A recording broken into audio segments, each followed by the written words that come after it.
Hey, thank you so much. Thank you. Thank you very much. Thank you. Please have a seat. Thank you. Chicago. Hello, Greece. Thank you. Yassas. Kalispira. To the government and the people of Greece, including Prime Minister Tsipras, who I thank for his partnership and for being here, along with so many young people, the future of Greece, I want to thank you for your warm and generous welcome. As many of you know, this is my final trip overseas as President of the United States. And I was determined on my last trip to come to Greece. Partly because I've heard about the legendary hospitality of the Greek people, your philoxenia,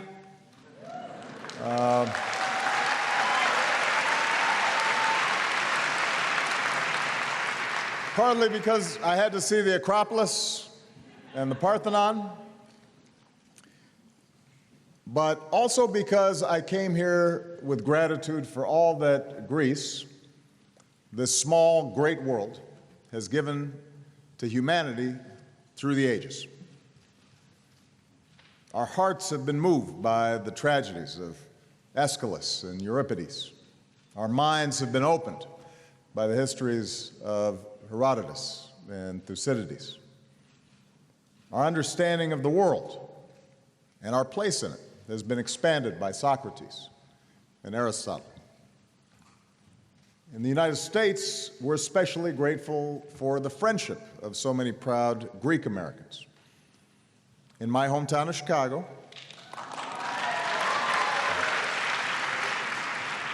you can find them in Greektown with their fustanellas. And together we've celebrated Greek Independence Day at the White House. We've had some spanakopita and some ouzo. Greek Americans have worn the uniform to keep our country free. Greek Americans have marched with Dr. Martin Luther King Jr. to make us more just. Greek or American, we're all cheering for Giannis Antetokounmpo,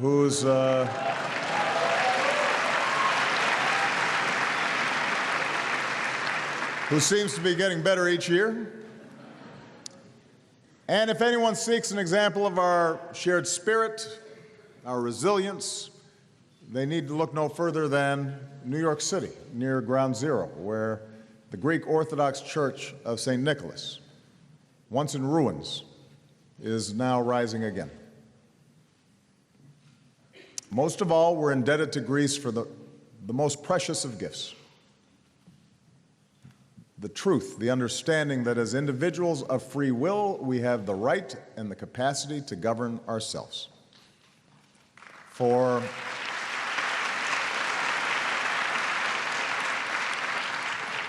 it was here, 25 centuries ago, in the rocky hills of this city, that a new idea emerged. Demokratia. Kratos. Kratos, the power, the right to rule, comes from themos, the people. The notion that we are citizens, not servants, but stewards of our society.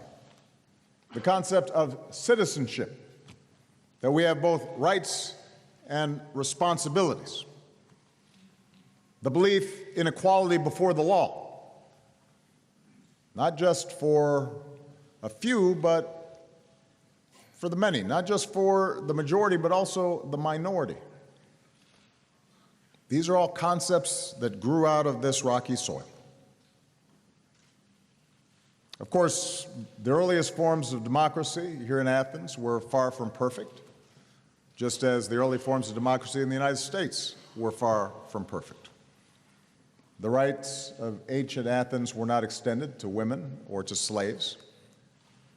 But Pericles explained, our Constitution favors the many instead of the few. This is why it is called a democracy. Athenians also knew that, however noble, ideas alone were not enough. To have meaning, principles must be enshrined in laws and protected by institutions and advanced through civic participation. And so they gathered in a great assembly to debate and decide affairs of state, each citizen with the right to speak, casting their vote with a show of hands or choosing a pebble, white for yes, black for no. Laws were etched in stone for all to see and abide by. Courts with citizen jurors upheld that rule of law. Politicians weren't always happy because sometimes the stones could be used to ostracize, banish those who did not behave themselves. But across the millennia that followed, different views of power and governance have often prevailed.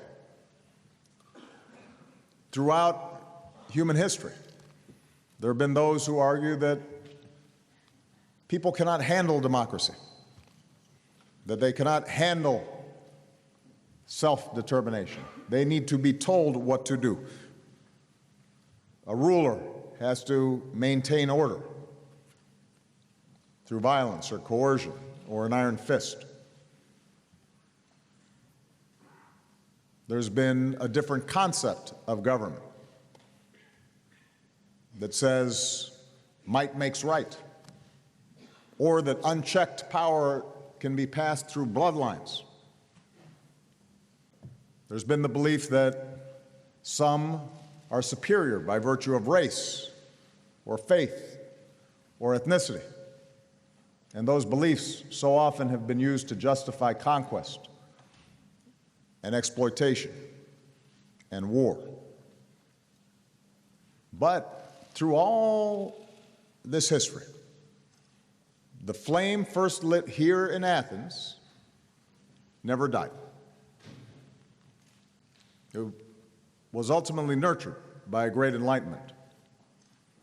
It was fanned by America's founders, who declared that we, the people, shall rule, that all men are created equal and endowed by our Creator with certain inalienable rights.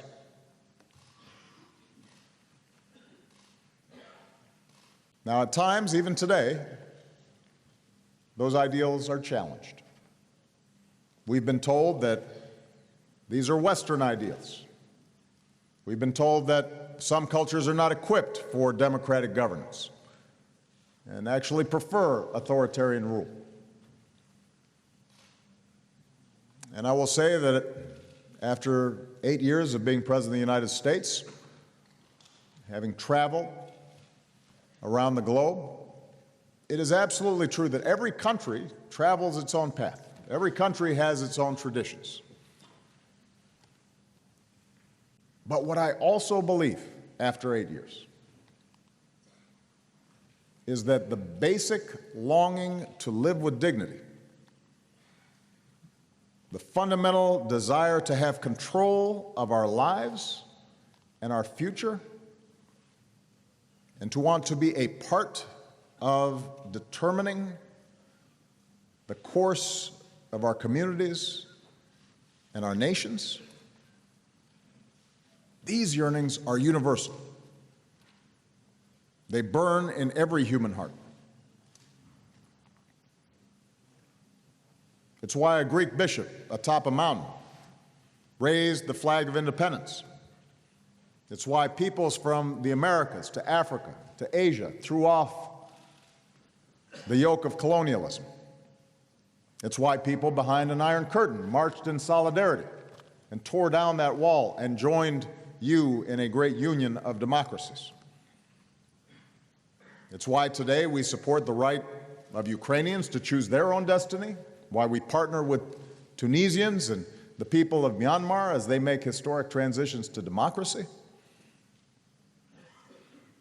This has been my foreign policy during my presidency.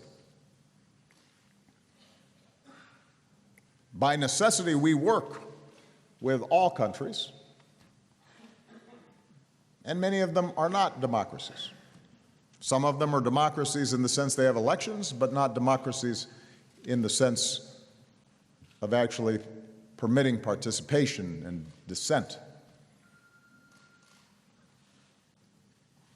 But our trajectory as a country has been to support the efforts of those who believe in self-governance, who believe in those ideas that began here so many years ago.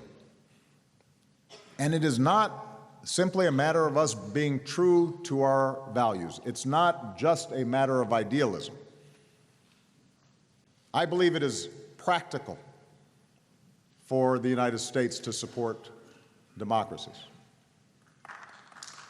Because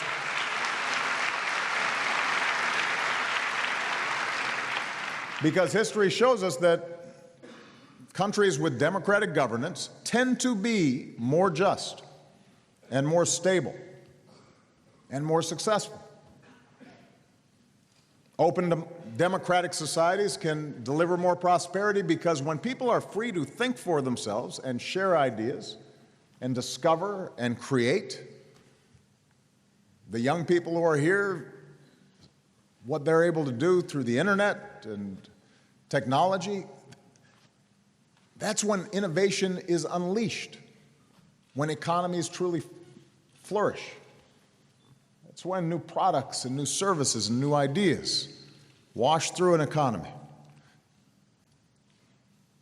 In contrast to regimes that rule by coercion, democracies are rooted in consent of the governed. Citizens know that there's a path for peaceful change, including the moral force of nonviolence. And that brings a stability that so often can facilitate economic growth. The history of the past 2 centuries indicates that democracies are less likely to fight wars among themselves. So more democracy is good for the people of the world, but it's also good for our national security, which is why America's closest friends are democracies, like Greece. It's why we stand together in NATO, an alliance of democracies. In recent years, we've made historic investments in NATO, increased America's presence in Europe, and today's NATO, the world's greatest alliance, is as strong and as ready as it's ever been.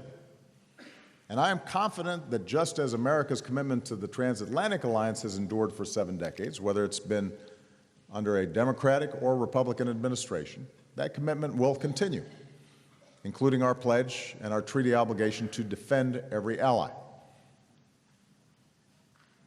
Our democracies show that we're stronger than terrorists and fundamentalists and absolutists who can't tolerate difference, can't tolerate ideas that vary from their own, who try to change people's way of life through violence and would make us betray or shrink from our values. Democracy is stronger than organizations like ISIL. Because our democracies are inclusive, we're able to welcome people and refugees in need to our countries. And nowhere have we seen that compassion more evident than here in Greece.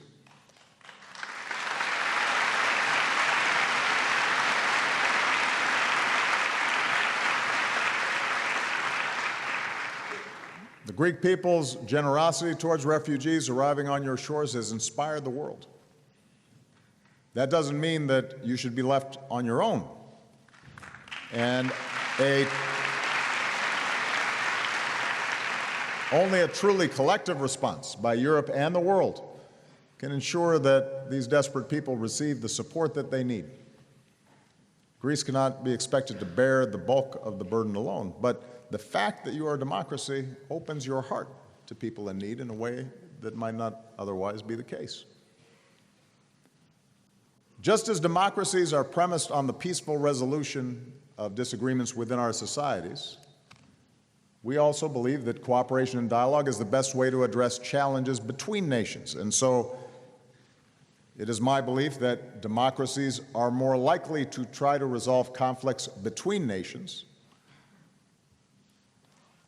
in a way that does not result in war. That's how, with diplomacy, we were able to shut down Iran's nuclear weapons program without firing a shot. With diplomacy, the United States opened relations with Cuba. With diplomacy, we joined Greece. With diplomacy, we joined Greece and nearly 200 nations in the most ambitious agreement ever to save our planet from climate change.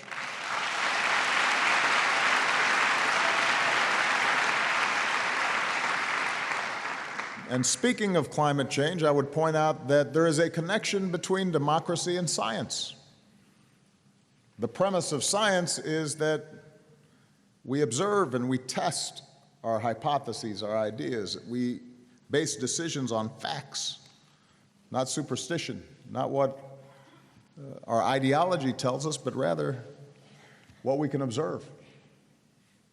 And at a time when the globe is shrinking and more we are going to have to take collective action to deal with problems like climate change,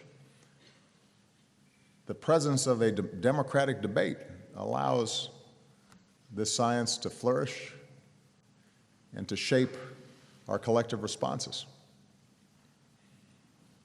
Now, democracy, like all human institutions, is imperfect. It can be slow. It can be frustrating. It can be hard. It can be messy.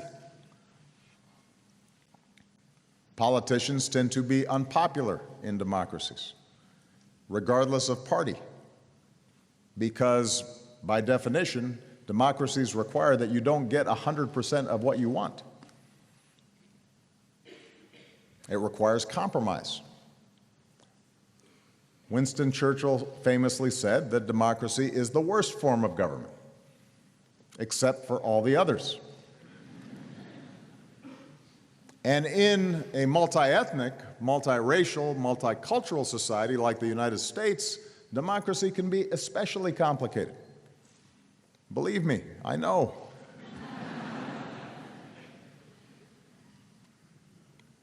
But it is better than the alternatives because it allows us to peacefully work through our differences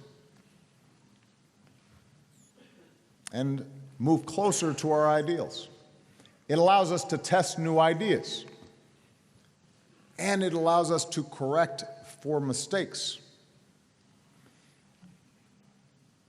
Any action by a president or any result of an election or any legislation that has proven flawed can be corrected through the process of democracy.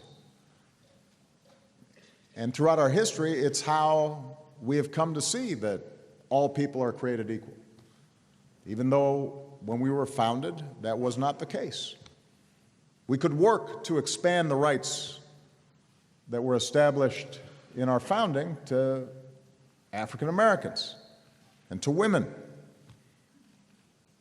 to Americans with disabilities, to Native Americans. Why all Americans now have the freedom to marry the person they love.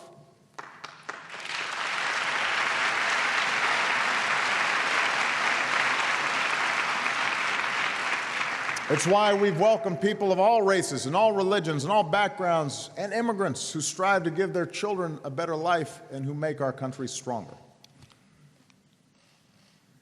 And so here, where democracy was born, we affirm once more the rights and the ideals and the institutions upon which our way of life endures.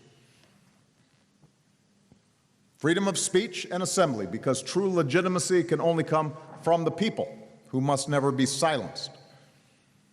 A free press to expose injustice and corruption and hold leaders accountable. Freedom of religion, because we are all equal in the eyes of God. independent judiciaries to uphold rule of law and human rights, separation of powers to limit the reach of any one branch of government, free and fair elections because citizens must be able to choose their own leaders, even if your candidate doesn't always win. We compete hard in campaigns in America and here in Greece. But after the election, democracy depends on a peaceful transition of power, especially when you don't get the results you want.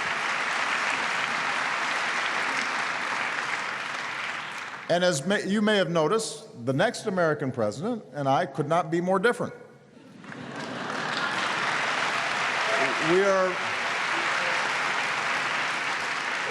We have very different points of view, but American democracy is bigger than any one person. And that's why we have a tradition of the outgoing president welcoming the new one in, as I did last week. And why in the coming weeks my administration will do everything we can to support the smoothest transition possible, because that's how democracy has to work. And that's why, as hard as it can be sometimes, it's important for young people in particular, who are just now becoming involved in the lives of their countries, to understand that progress follows a winding path, sometimes forward, sometimes back. But as long as we retain our faith in democracy, as long as we retain our faith in the people, as long as we don't waver from those central principles that ensure a lively, open debate, then our future will be okay, because it remains the most effective form of government ever devised by man. It is true, of course, over the last several years that we've seen democracies faced with serious challenges. And I want to mention two that have an impact here in Greece, have an impact in the United States, and are having an impact around the world. The first involves the paradox of a modern global economy. The same forces of globalization and technology and integration that have delivered so much progress, have created so much wealth, have also revealed deep fault lines. Around the world, integration and closer cooperation and greater trade and commerce and the internet all have improved the lives of billions of people, lifted families from extreme poverty, cured diseases, helped people live longer, gave them more access to education and opportunity than at any time in human history. I've often said to young people in the United States, if you had to choose a moment in history to be born and you did not know ahead of time who you would be, you didn't know whether you were going to be born into a wealthy family or a poor family, what country you'd be born, whether you were going to be a man or a woman.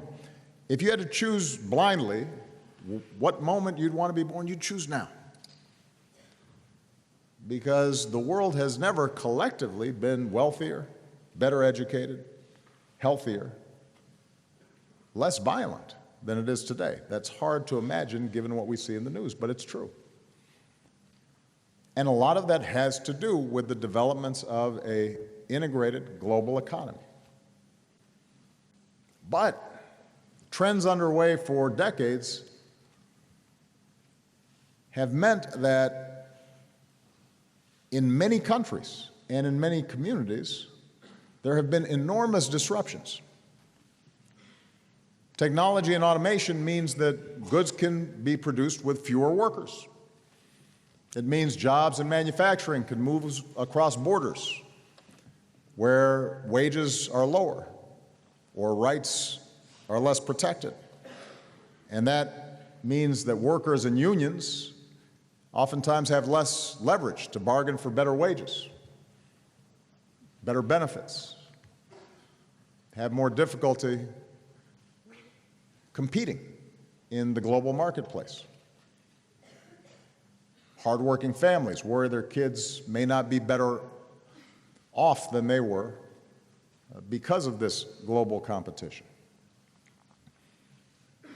What we've also seen is that this global integration is increasing the tendencies towards inequality, both between nations and within nations, at an accelerated pace. And when we see people,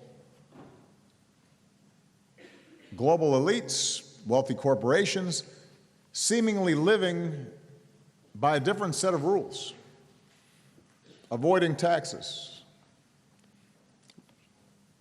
manipulating loopholes, when the rich and the powerful appear to game the system and accumulate vast wealth while middle and working class families struggle to make ends meet, this feeds a profound sense of injustice and a feeling that our economies are increasingly unfair. And this inequality now constitutes one of the greatest challenges to our economies and to our democracies. An inequality that was once tolerated because people didn't know how unequal things were, now won't be tolerated because everybody has a cell phone and can see how unequal things are. The awareness that people have, in the smallest African village, they can see how people in London or New York are living. The poorest child in any of our countries now has a sense of what other people have that they don't. So not only is there increasing inequality, but also there's greater awareness of inequality, and that's a volatile mix for our democracies.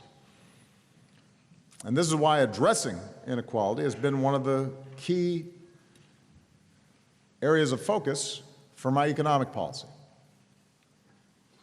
In our countries, in America, and in most advanced market economies, we want people to be rewarded for their achievement. We think that people should be rewarded if they come up with a new product or a new service that is popular and helps a lot of people. But when a CEO of a company now makes more money in a single day than a typical worker does in an entire year, when it's harder for workers to climb their way up the economic ladder, when they see a factory close that used to support an entire city or town, that fuels the feeling that globalization only benefits those at the top. And the reaction can drag down a country's growth and make recessions more likely. It can also lead to politics that create an unhealthy competition between countries. Rather than a win-win situation, people perceive that if you're winning, I'm losing. And barriers come up and walls come up.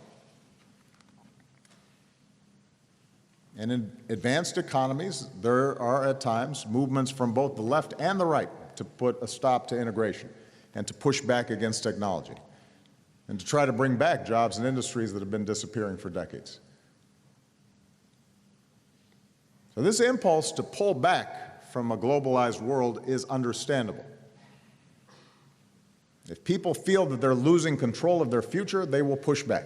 We have seen it here in Greece, we've seen it across Europe, we've seen it in the United States, we saw it in the vote in Britain to leave the EU. But given the nature of technology, it is my assertion that it's not possible to cut ourselves off from one another. We now are living in a global supply chain. Our growth comes through innovation and ideas that are crossing borders all the time. The jobs of tomorrow will inevitably be different from the jobs of the past. So we can't look backwards for answers. We have to look forward. We cannot sever the connections that have enabled so much progress and so much wealth, for when competition for resources is perceived as zero-sum, we put ourselves on the path to conflict. both within countries and between countries. So I firmly believe that the best hope for human progress remains open markets combined with democracy and human rights. But I have argued that the current path of globalization demands a course correction. In the years and decades ahead, our countries have to make sure that the benefits of an integrated global economy are more broadly shared by more people, and that the negative impacts are squarely addressed. And we know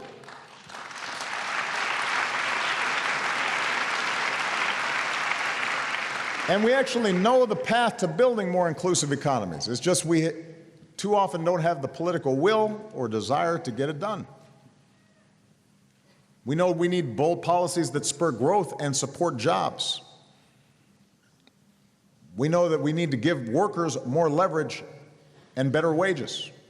And that, in fact, if you give workers better wages, businesses do better too because their customers now have money to spend.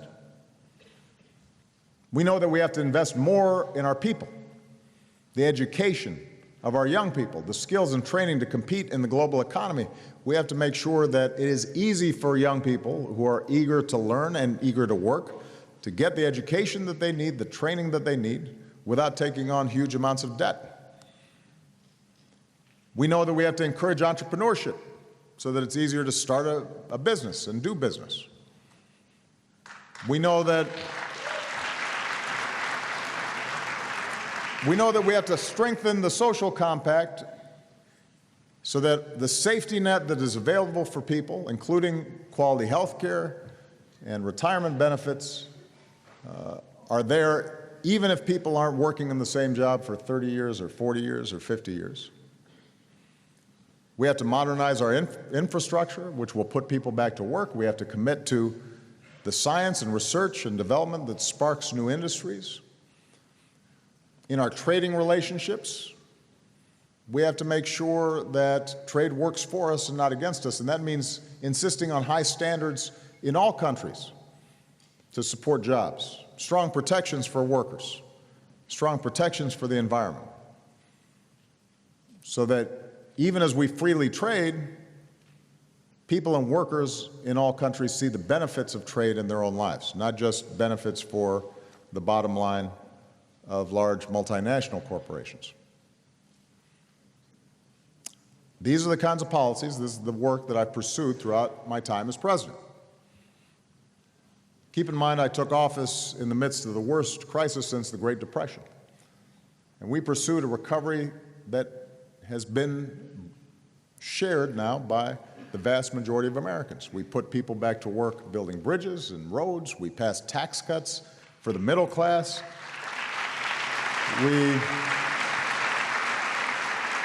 We asked the wealthiest Americans to pay a little more taxes, their fair share.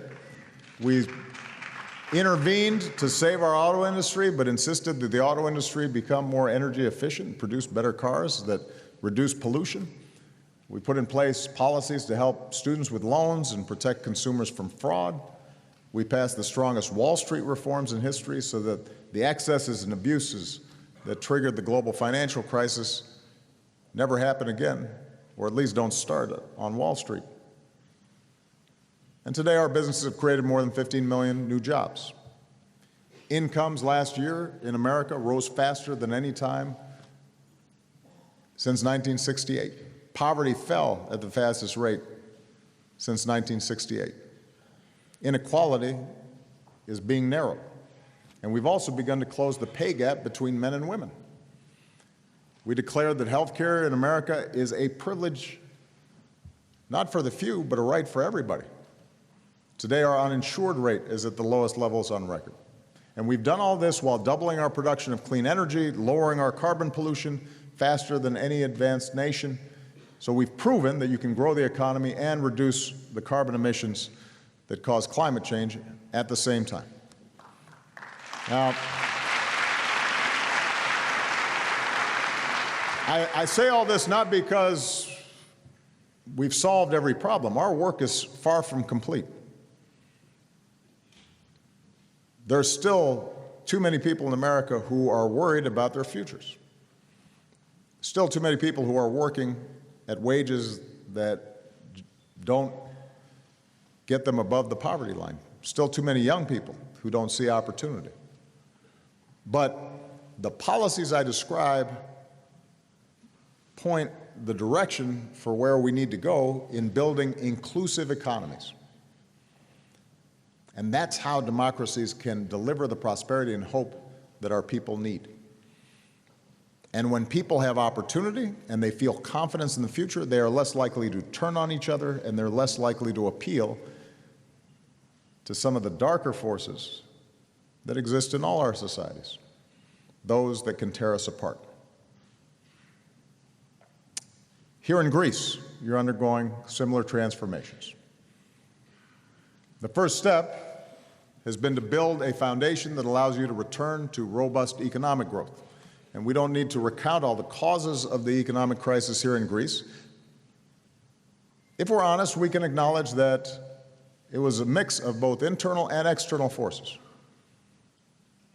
The Greek economy and the levels of debt had become unsustainable.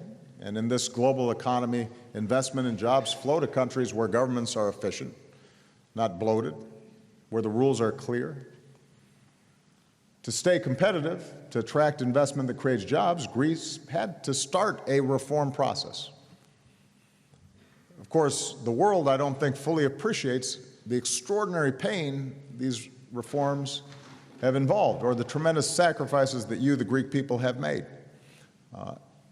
I've been aware of it, and I've been proud of all that my administration has done to try to support Greece in these efforts.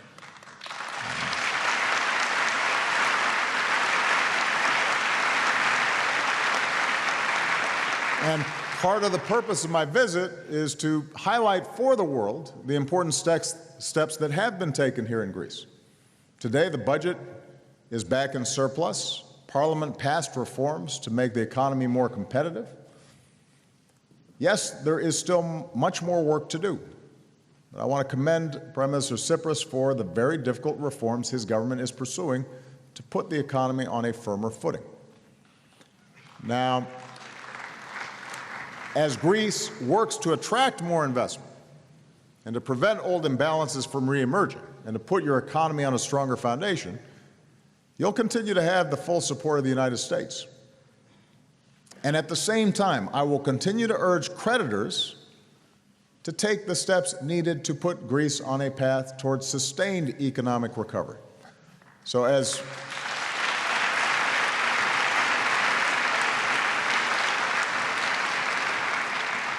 Greece continues to implement reforms, the IMF has said that debt relief will be crucial to get Greece back to growth. They are right. It is important because if reforms here are going to be sustained, people need to see hope and they need to see progress, and the young people who are in attendance here today and all across the country need to know there is a future. There's an education and jobs that are worthy of your incredible potential. You don't have to travel overseas. You can put roots right here in your home in Greece and succeed.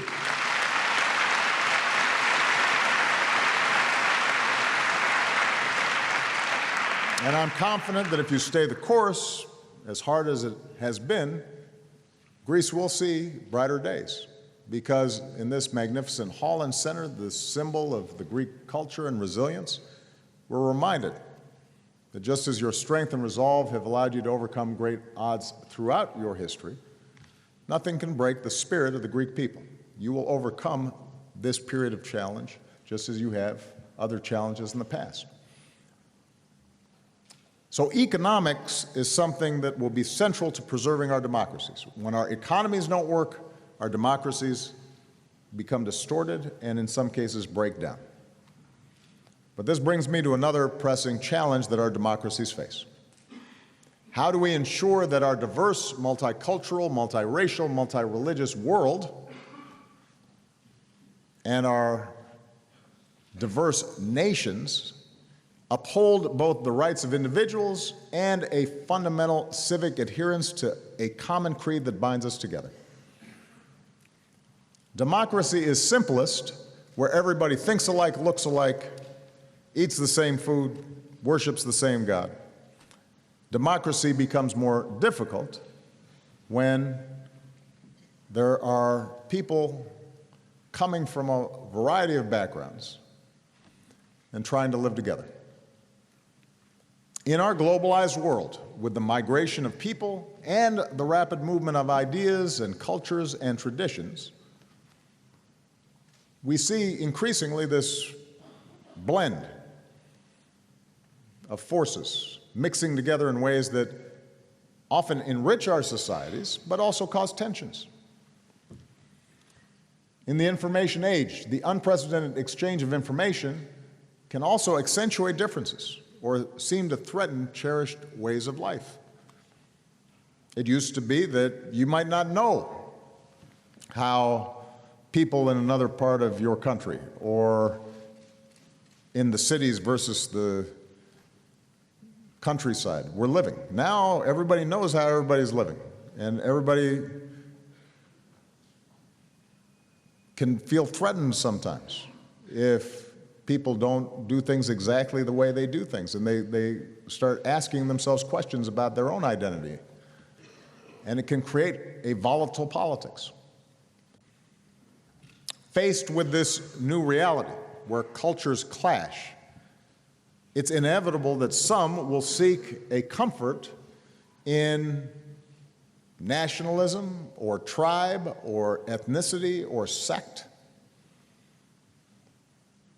In countries that are held together by borders that were drawn by colonial powers, including many countries in the Middle East and in Africa, it can be tempting to fall back on the perceived safety of enclaves and tribal divisions. In a world of widening inequality, there's a growing suspicion or even disdain for elites and institutions that seem remote from the daily lives of ordinary people. What an irony it is. At a time when we can reach out to people in the most remote corners of the planet, so many citizens feel disconnected from their own governments. So just as we have to have an inclusive economic strategy, we have to have an inclusive political and cultural strategy. In all of our capitals, we have to keep making government more open, more efficient, more effective in responding to the daily needs of citizens. Governing institutions, whether in Athens, Brussels, London, Washington, have to be responsive to the concerns of citizens. People have to know that they're being heard. Here in Europe, even with today's challenges, I believe that by virtue of the progress it has delivered over the decades, the stability it has provided, the security it's reinforced, that European integration and the European Union remains one of the great political and economic achievements of human history. And today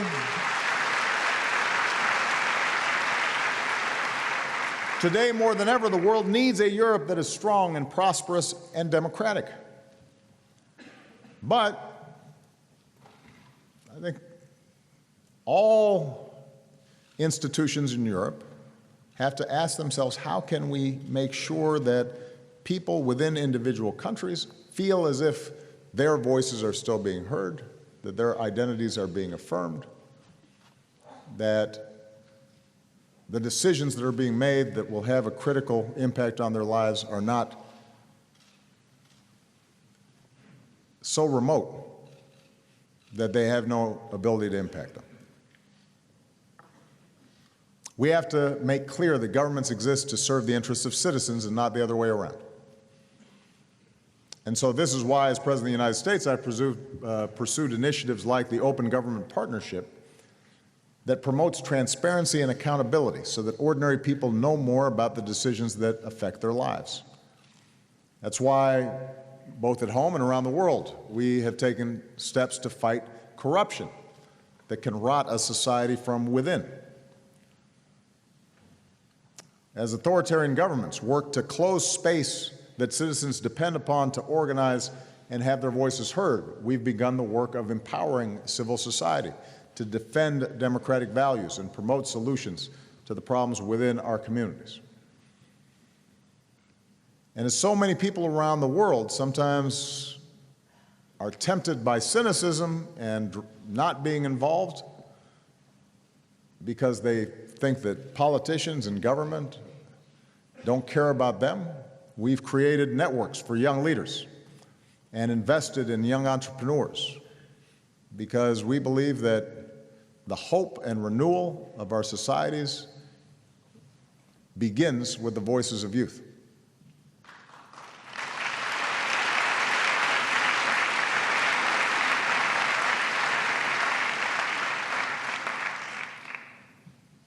In closing, our globalized world is passing through a time of profound change. Yes, there is uncertainty and there is unease, and none of us can know the future. History does not move in a straight line. Civil rights in America did not move in a straight line. Democracy in Greece did not move in a straight line.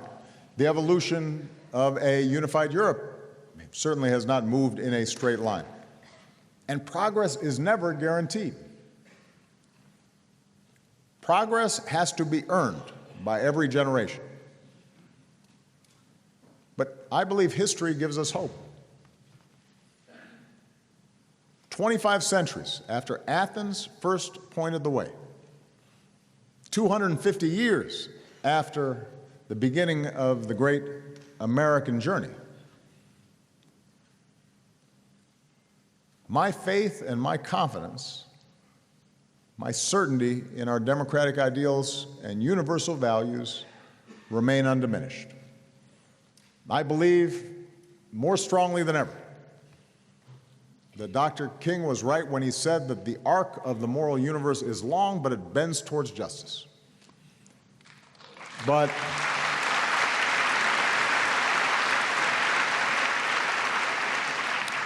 it bends towards justice not because it is inevitable, but because we bend it towards justice. Not because there are not going to be barriers to achieving justice, but because there will be people, generation after generation, who have the vision and the courage and the will to bend the arc of our lives in the direction of a better future. In the United States and in every place I've visited these last 8 years, I have met citizens, especially young people, who have chosen hope over fear, who believe that they can shape their own destiny, who refuse to accept the world as it is and are determined to remake it as it should be. They have inspired me. In every corner of the world, I've met people who, in their daily lives, demonstrate that despite differences of race or religion or creed or color, we have the capacity to see each other in ourselves. Like the woman here in Greece who said of the refugees arriving on these shores, we live under the same sun. We fall in love under the same moon. We are all human. We have to help these people. Women like that give me hope.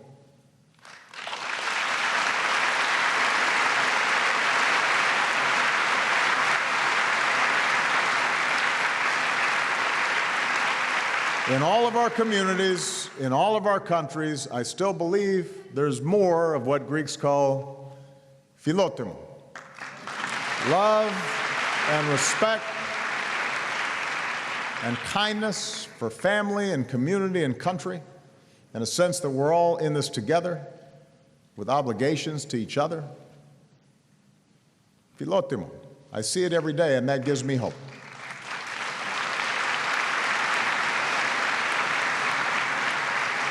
Because in the end, it is up to us.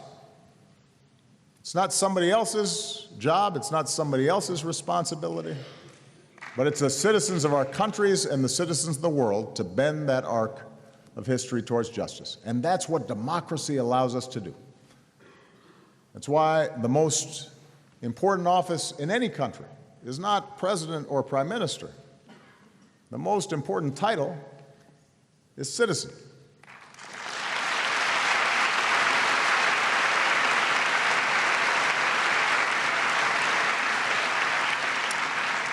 And in all of our nations, it will always be our citizens who decide the kind of countries we will be the ideals that we will reach for, the values that will define us.